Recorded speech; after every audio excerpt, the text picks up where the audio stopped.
Many people believe that effort is the key to success. We are taught from a young age that hard work will bring us what we desire. In many ways, this is true.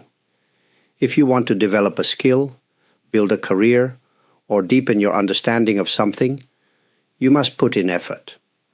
However, effort alone is not enough. There is a limit to how much we can achieve through force alone. Imagine a man trying to row a boat upstream against a strong current. He rows with all his strength, but the river pushes him back. No matter how much energy he uses, he cannot reach his destination. His arms become tired, his mind becomes frustrated, and he starts to lose hope. This is what happens when we push ourselves too hard without understanding the nature of effort. Effort is valuable, but it must be the right kind of effort. In Buddhism, we speak of right effort. This means that our efforts should be guided by wisdom. Not all hard work leads to success. Sometimes we work in ways that only bring us suffering. If we are not mindful of our direction, we may struggle for years without real progress. The key to right effort is understanding when to act and when to step back. Consider a farmer planting seeds. He prepares the soil carefully, plants the seeds at the right depth, and waters them. But he does not pull on the sprouts to make them grow faster. He knows that nature has its own pace. If he interferes too much, he may harm what he is trying to cultivate. In the same way, we must learn the balance between effort and patience. Some things require action, while others require time and trust. Many people today feel constant pressure to work harder, achieve more, and push themselves beyond their limits. But this can lead to exhaustion and disappointment. Instead of forcing things, we must learn to observe and respond wisely. So, how do we recognize the limits of our effort? One way is to pay attention to how we feel. If our work brings deep satisfaction, we are likely on the right path. But if we feel drained, anxious, or frustrated, it may be time to step back and reflect. True effort should bring clarity, not confusion. Effort is important, but effort alone is not enough. Many people misunderstand the idea of letting go. They think it means giving up, being lazy, or avoiding responsibility. But in reality, letting go is a skill. It is the ability to release what no longer serves us and trust the natural flow of life. Imagine holding a rope too tightly. At first you might feel secure, but over time your hands begin to hurt. The tighter you hold, the more pain you feel. If you refuse to let go, your grip may even cause injury. Life is the same. When we hold on too tightly to our expectations, fears, or desires, we create suffering for ourselves. Buddhism teaches that clinging is one of the main causes of suffering. We cling to success, relationships, or even ideas of who we should be. We struggle to control every outcome, believing that if we try hard enough, we can shape the world exactly as we wish. But the truth is, life is always changing. Nothing stays the same forever. If we resist this natural flow, we create stress and disappointment. Letting go does not mean doing nothing. It means understanding what we can control and what we cannot. Think of a tree in the wind.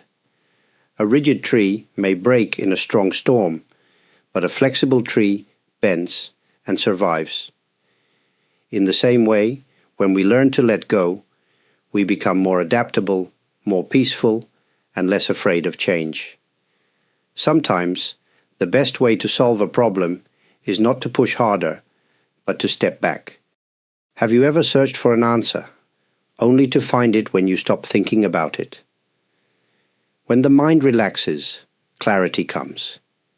This is the power of letting go. But how do we practice it in daily life? One way is to become aware of our attachments. When we feel frustrated or anxious, we can ask ourselves, what am I holding on to? Sometimes, Just recognizing our attachment is enough to loosen our grip. Another way is to trust that not everything needs our control. Just as a river flows without force, life also moves in its own way. Letting go is not weakness. It is wisdom. It allows us to move through life with greater ease, to embrace change rather than fear it. Many people believe that effort and letting go are opposites. They think they must choose one, either work hard or surrender completely. But in truth, these two forces are not enemies. They are partners. Like the inhale and exhale of breath, they must exist together. Think of a musician playing a string instrument. If the strings are too loose, the sound is weak and unclear. If the strings are too tight, they may break. The right balance is what creates beautiful music. Life is the same. If we push too hard, we become exhausted and frustrated. If we give up too easily, we never grow. The key is knowing when to apply effort and when to step back. Buddhism teaches the middle way, avoiding extremes and finding harmony in life. This applies to everything we do. When we work toward a goal, we should give our best effort. But we should also recognize when to pause, when to rest, and when to trust the process. Effort without wisdom leads to suffering. Letting go without mindfulness leads to passivity.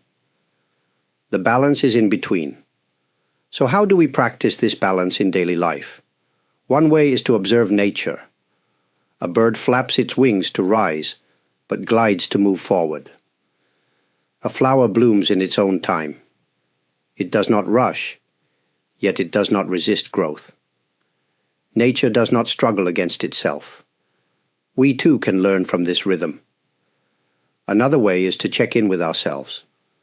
When we feel tension or frustration, it may be a sign that we are trying too hard.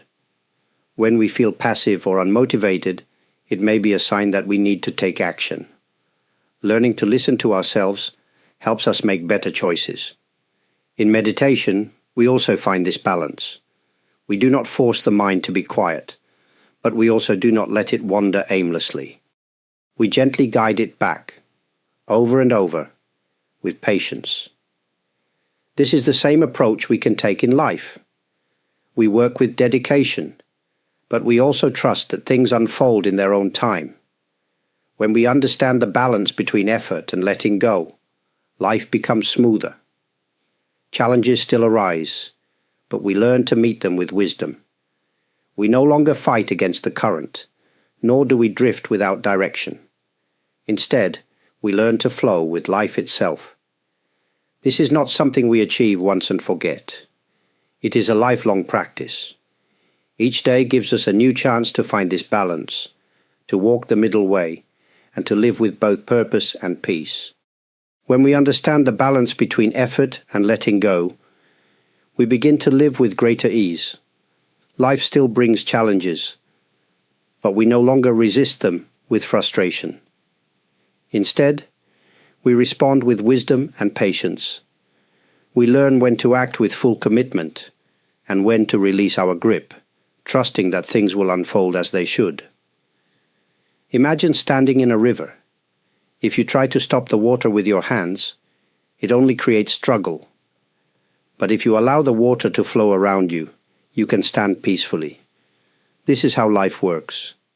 We cannot control everything, but we can choose how we meet each moment. Some situations require us to push forward, while others ask us to let go and trust. The key is awareness, seeing clearly and acting with understanding. Buddhism teaches that peace does not come from controlling life, but from flowing with it.